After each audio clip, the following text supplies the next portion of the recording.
माता शीतला की जय हो। आज के वीडियो में मैं आपको कुछ ऐसी विशेष बातें बताऊंगी जिनसे माँ शीतला रुष्ट हो जाती है।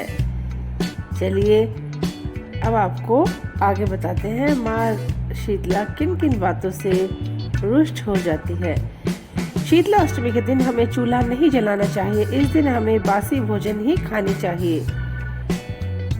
शीतला को ताज़ा भोजन बिल्कुल भी नहीं चढ़ाना चाहिए। माता शीतला को किसी भी गर्म भोजन का भोग हमें नहीं लगाना चाहिए। शीतला सप्तमी के दिन बनाए गए भोजन का ही हमें खुद भी सेवन करना चाहिए और माता रानी को भी भोग लगाना चाहिए। शीतला अष्टमी के दिन हमें गर्म पानी से बिल्कुल भी नहीं नहाना चाहिए।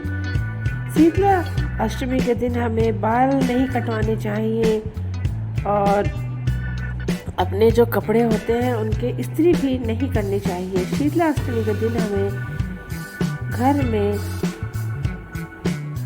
झाड़ू भी नहीं लगानी चाहिए और शीतला अष्टमी के दिन हमें नए कपड़े या डार्क कलर के जो कपड़े होते हैं वो नहीं पहनने चाहिए। शीतला अष्टमी के दिन हमें मांस मदिरे का सेवन बिल्कुल भी नहीं करना चाहिए। शीतला अष्टमी के दिन हमें सुई में धागा नहीं डालना चाहिए और ना ही हमें सिलाई मशीन का कुछ कार्य करना चाहिए। शीतला सप्तमी और अष्टमी के दिन हमें लहसुन प्याज जैसे तामसिक चीज़ों का सेवन नहीं करना चाहिए और अपनी सब्जी में भी इनको नहीं डालना चाहिए। शीतला सप्तमी और अष्टमी के दिन हमें पशु पक्षियों को परेशान नहीं करना चाहिए, खासकर गधे को, क्योंकि गधा जो होता है वो शीतला माता का वाहन होता है।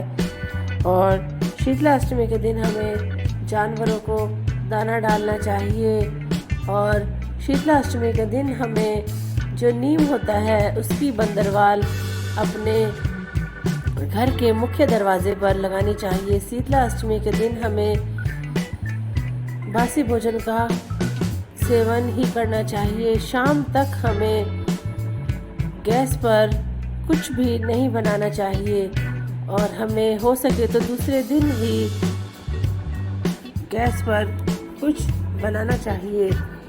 ये कुछ विशेष उपाय है जिनको करने से माँ शीतला हम पर कभी रुष्ट नहीं होती है और माँ शीतला को प्रसन्न करने के लिए हमें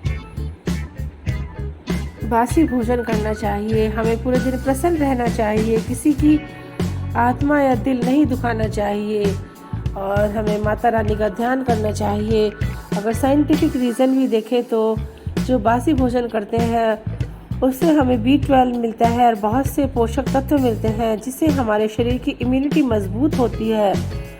इसलिए मौसम भी इन दिनों चेंज होता है तो बीमारियां बहुत ज़्यादा आती है, इसलिए बासी भोजन करना बहुत ही शुभ होता है और माता रानी हम पर हमेशा प्रसन्न रहती है, हमें बीमारियों से बचाए रखती है। हम पर कोई भी गंभीर बीमारी आए उससे पहले ही माता रानी की कृपा हम पर हो जाती है और हम उस गंभीर बीमारी के प्रकोप से बच जाते हैं और हम माता रानी का विधि विधान से पूजन करते हैं और बासी भोजन करते हैं तो माता रानी हमें कुछ बड़ी बीमारी होती है तो भी उस बीमारी को दूर कर देती है। माता रानी की कृपा आप सब पर भी हमेशा बनी रहे, इसलिए हमें माता रानी को प्रसन्न करने के जो भी संभव उपाय है वह करने चाहिए। और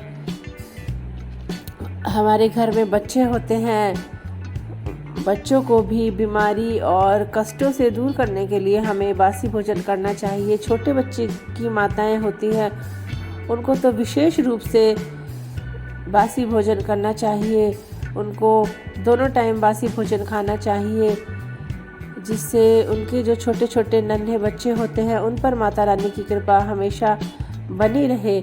थैंक्स फॉर वॉचिंग। इसी तरह के वीडियो के लिए मेरे चैनल को लाइक, शेयर और सब्सक्राइब करें।